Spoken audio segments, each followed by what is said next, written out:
जरी अन्न होते थोडे तरी वाढिले पात्र। भक्तजन महाप्रसाद पोटभर घेऊनिया झाले तृप्त।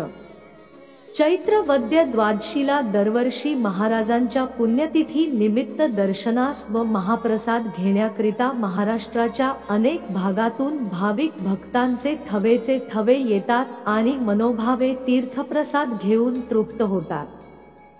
सन 1960 ची गोष्ट दरवर्षीप्रमाणे या वर्षी सुद्धा पुण्यतिथी सोहळा सुरू झाला। भक्तांची अलोट गर्दी होती। भजन कीर्तन झाले, काला झाला। आता महाप्रसादालाही सुरुवात झाली।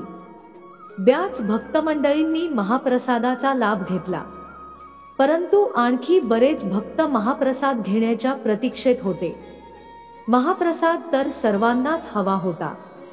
महाप्रसाद घेण्याकरिता भक्तांची एकच गर्दी उसळली, परंतु भंडारात, कोठारात मात्र शिजलेले अन्न भक्तांना पुरेल एवढे नव्हते। आवक्यांना विचार पडला, महाप्रसाद तर कमी पडत आहे, पुन्हा स्वयंपाक करावा तर धान्यही शिल्लक नाही।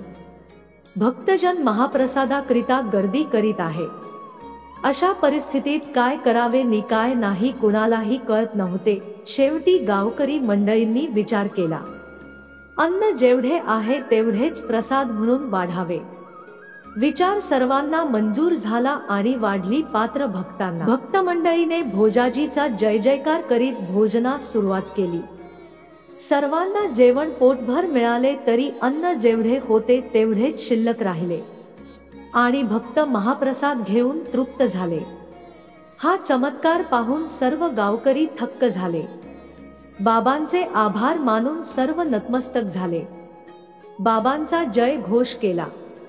अनिकेत सूर्यवंशी कडून सर्वांना जय भोजाजी महाराज। व्हिडिओ आवडल्यास अनिकेत सूर्यवंशी अनु या चॅनलला सबस्क्राइब करा आणि सोबतच बेल आयकॉन प्रेस करा।